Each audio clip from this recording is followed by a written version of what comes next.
Hello, everybody, and welcome. My name is Nadira Jamerson, digital editor for Word in Black, and I am joined today by Miyana Sarver, a multidisciplinary artist and founder of Poetry on Peter, which is one of Atlanta's premier spaces for young Black creatives. So, welcome. I'm so glad to be here with you. Thanks for having me, Nadira. I'm excited to be here. Yes. So just to kick off our chat today, can you tell me a little bit about yourself and what first made you want to start Poetry on Peter? Yeah, sure. So, like you said, my name is Miyana Sarver. I'm from Louisville, Kentucky. I've been in Atlanta for about 9 years. I've been doing events for on and off for about 8 years, but like just consistently for the past 5 years. Um, Yeah, I come from a line of gatherers, so that's kind of where I get my inspiration from. And I have a degree in journalism and communication. So writing is like something that I really enjoy and do often. Um, what made me want to start Poetry on Peter? Yes. So a lot of people don't know, but before I started Poetry on Peter, I was a songwriter. So I worked for a label here in Atlanta for a little over a year. It was kind of like a really fast track. Like they found my poetry and they were like, "Well, you can write music." And I was like, "I don't know," but it turned out to be the case. So I did that for a year and a half. Or so, but the music industry in that capacity was a little more tumultuous than Mhm. what I could handle, like just as a person.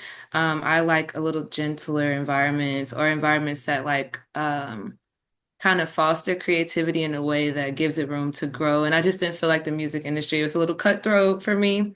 Yeah. So quickly after, like to my surprise, honestly, I had found Peter Street Station and I had performed there right after the pandemic, 2021. And I love the space so much that I reached out. Well, I kind of did a deep dive into the venue's Instagram, like I do everything that I'm interested in. I just went on a binge and I found a post from like 5 months prior to that day was like looking for curators and I DM'd them and I was like, I can do it. I think I can do it. Um, And they DM'd me back and was like, can you do it in a month? And I was like, yeah, I had no team, no band, nothing, but I knew like I had a desire to like create safe space, but also like stuff that reminded me of not only my childhood, but like the prime years of like my late teens, early 20s when like gatherings were still really fun. Like people were dancing, socializing, talking, like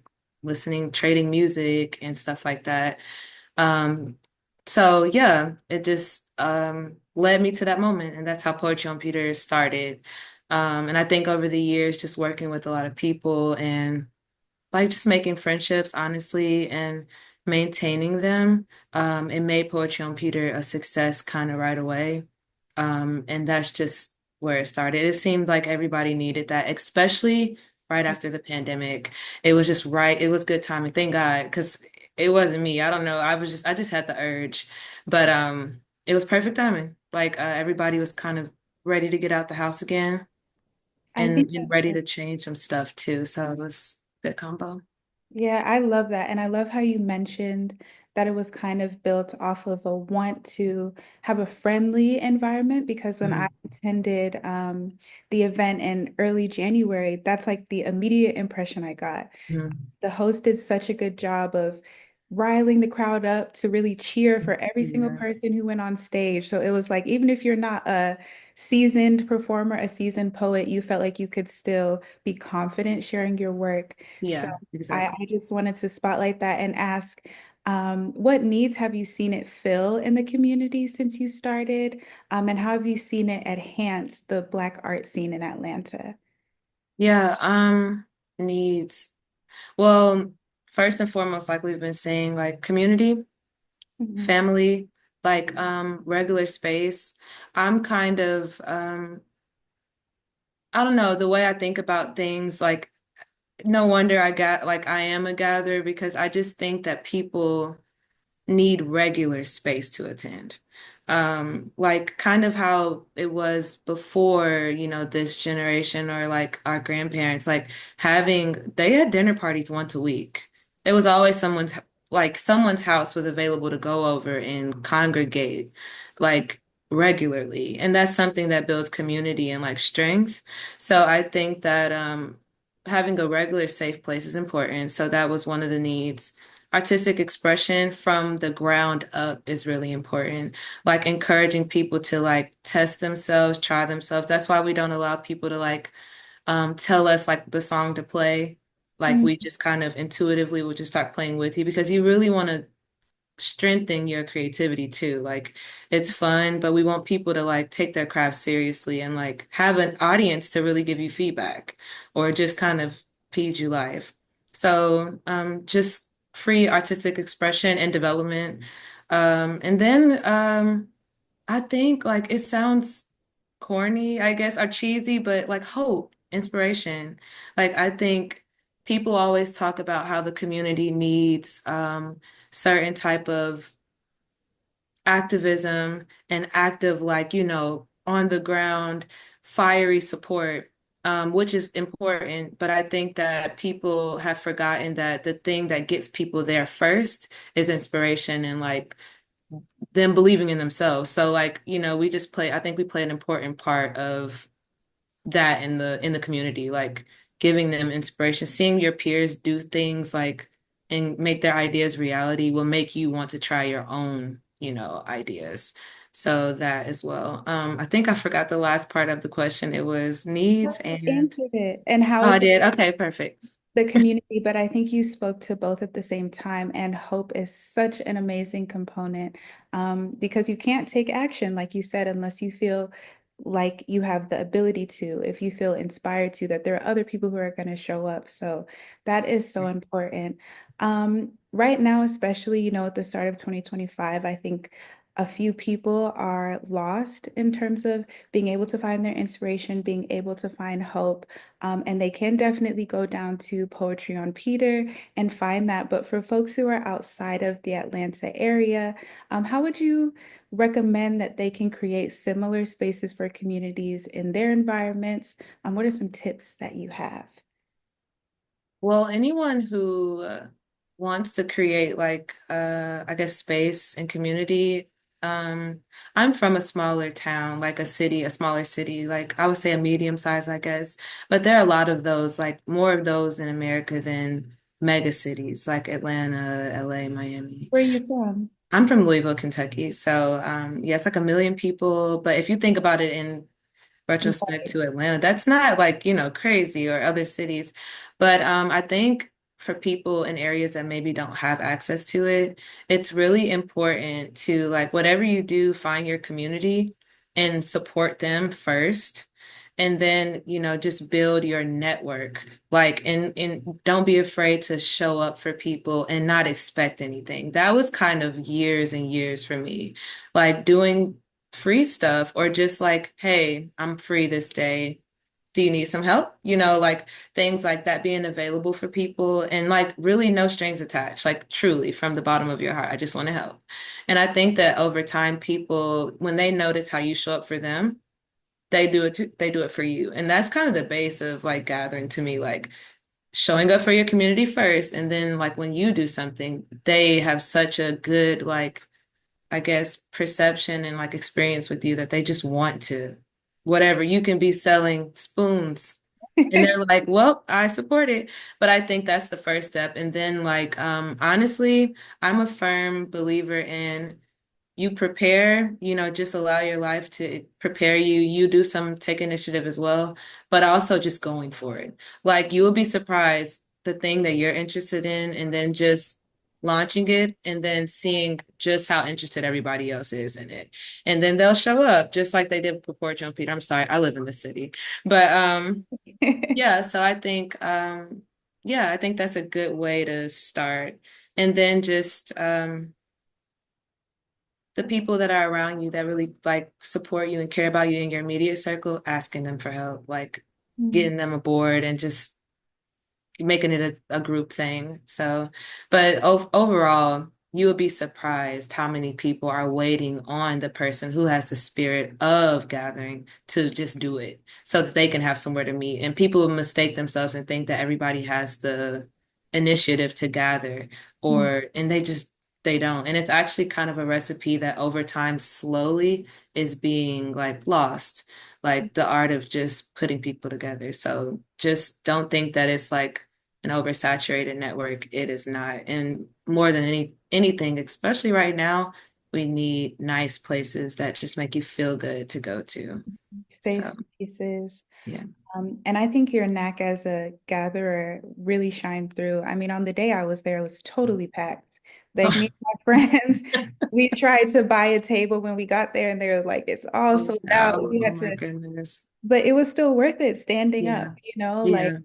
and there were so many people who were there willing to stand. Like it was crowded. It was Yeah. wonderful. Thank And it just you. felt safe and inspiring and hopeful the whole night. So Thank you. yeah, no problem. Looking forward, how do you hope to see Poetry on Peter advance? Do you see it expanding? What are you thinking of? Um, Poetry on Peter has I always use the analogy like a kid. Like I don't have kids of my own, but Poetry on Peter is my child in a lot of ways.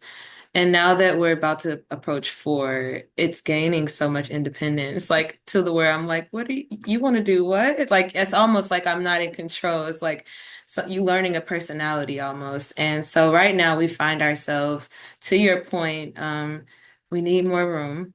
Hmm. So we actually have been in serious talks with a really nice venue here in Atlanta, kind of my dream space, honestly, to move. So that's something that we're seriously going to do. And we hope that our audience just follows us and trusts us that we're going to move us somewhere that's just going to make it even better.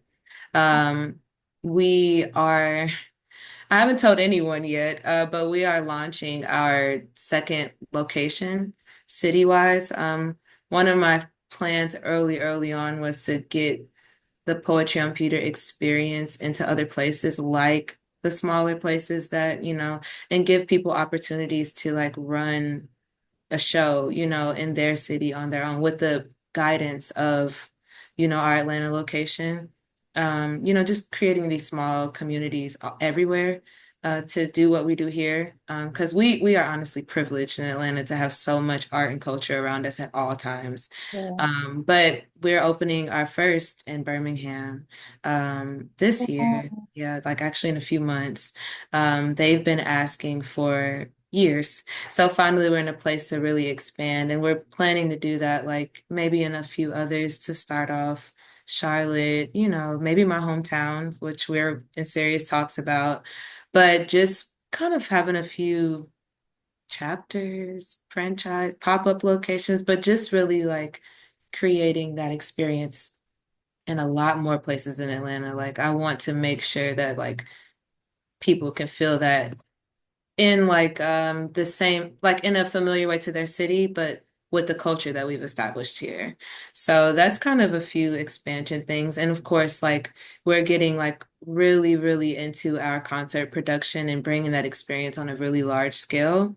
So just that's kind of the last thing. I can't add on anything else. That's my year. I It's mean, that's a jam-packed yeah, year. that's the year.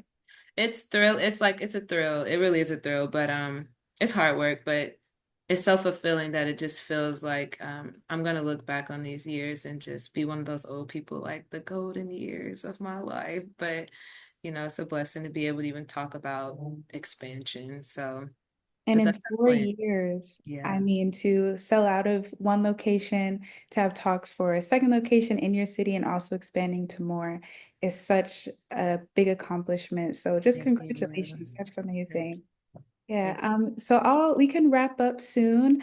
Mhm. But I just wanted to get how can people support you in Poetry on Peter? Of course, coming, but are there any other ways for maybe people outside of the city, so they can keep track of you and all the work that you're doing? Yes, of course. Well, if you're in Atlanta, you can, of course, come to our show that is every other Monday right now for the season. And all of our information is on our Instagram at Poetry on Peter. My Instagram is Miyana TL, MIYANATL. And I also post a lot there. But we also are doing a concert on February 15th, like our second production so far. So we're really excited about that. It's a team effort. So if you want to grab a ticket, the link's in our bio. And then if you're not in Atlanta, I guess the way you can support us is to follow us, spread the word. If you have a knack for gathering and, find yourself, surrounded by people a lot, you should DM us or email us. We're always looking for ambassadors in other cities to like grow and eventually and hopefully, have a location where you are. So we're definitely starting to do that. So that'll be a way another city could support us. Or like if they want to have a show, let us know. We might could just do one and just pop up there. So that's the way they can support us too. Wonderful, wonderful. Well, thank you so much for coming to share your story with Word in Black and also for just all the wonderful things that you're doing for the Atlanta community, the Black community in general. It's truly inspiring. So thank you for Thank being. you so much. Thank you for having me. This was great. Great questions. And yeah, I'm excited to do all the things.